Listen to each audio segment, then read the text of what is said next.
From the takeover of a once ridiculously rich Ghana empire to a bloody civil war in Syria to a questionable economic venture in Nigeria, we have been through a lot of heavy stuff on this podcast, and I decided that today was going to be one of the calmer episodes.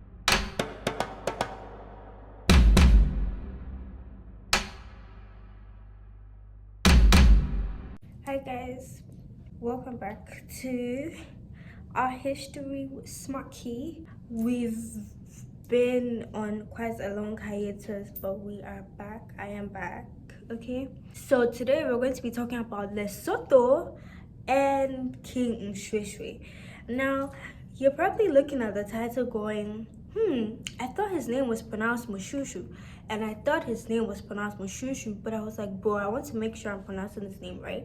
So I had to go look on YouTube to see how people in Lesotho pronounce his name, and it's Moshoeshoe, or at least that's what I think. Hopefully that's what it actually is, and if I'm pronouncing it wrong, please correct me, but I think that's how it's pronounced. Lesotho is the largest monarch-ruled enclave in Southern Africa.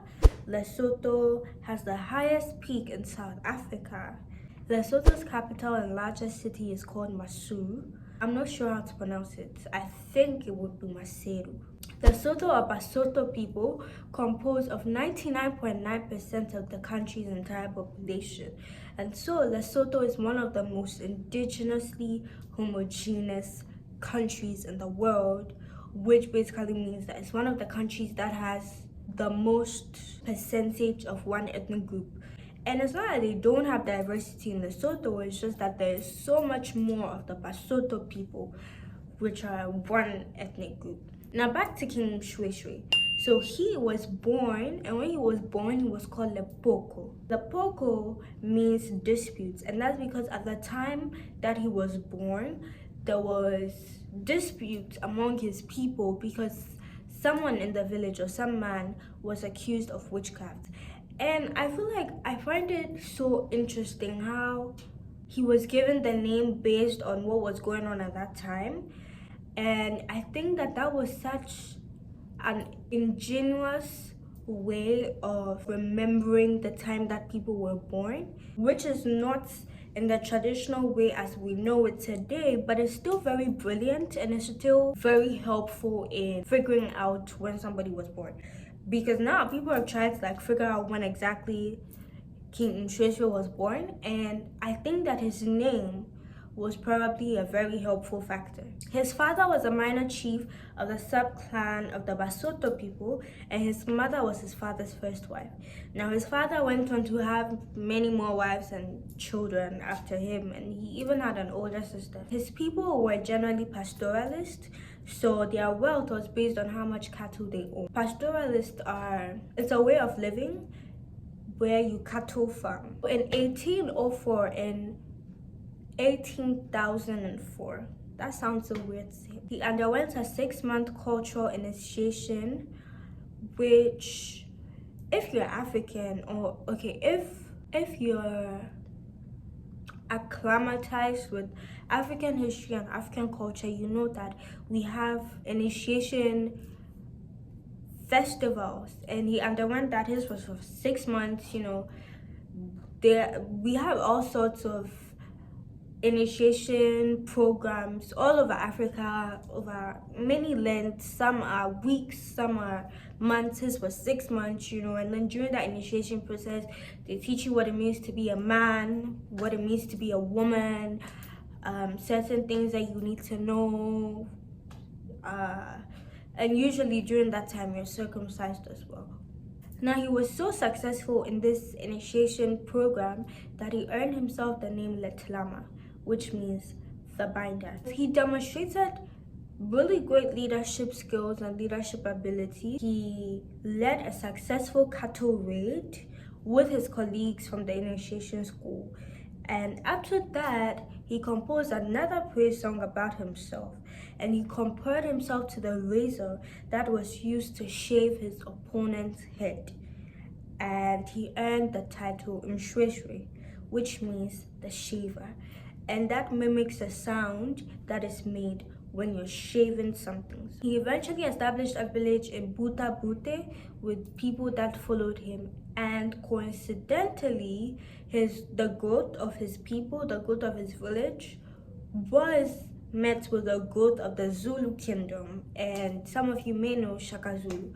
Around this time, around the growth of the Zulu kingdom, there was something called I'm not sure, Difakane or Difakwan.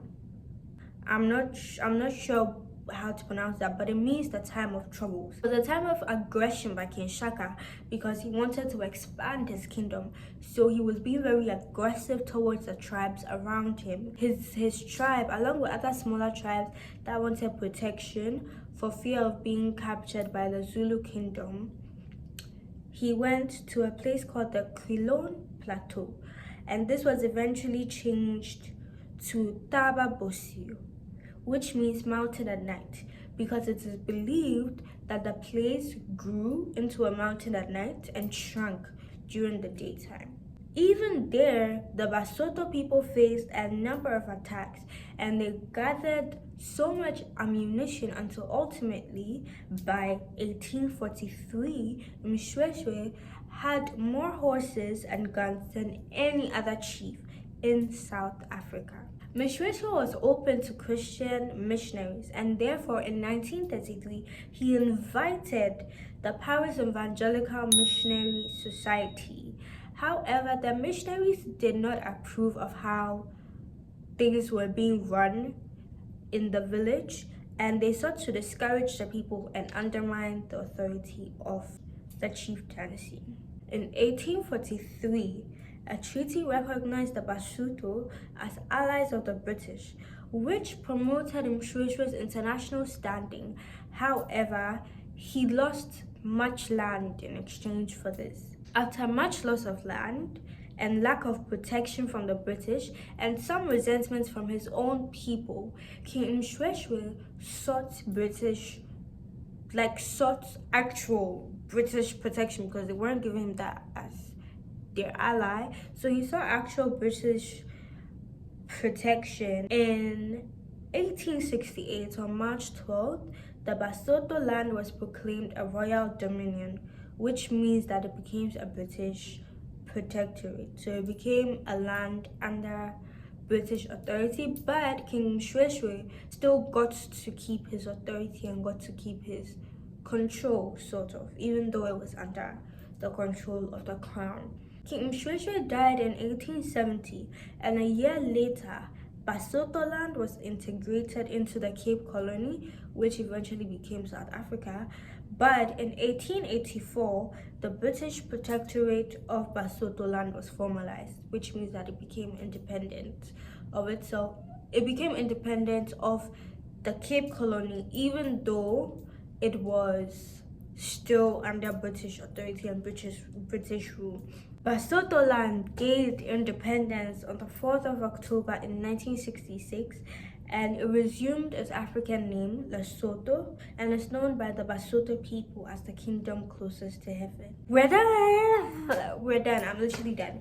I promise you guys shorter episodes, and shorter episodes it is. I'm literally done. Fact check me in the description below. I put all the links that I used to get this information. So if you want to know more about Lesotho, now that I've done this research, I actually kind of want to go on a vacation to Lesotho. But yeah, so if you want to know more about Lesotho, it's in the description. So go look at that. Thank you for watching.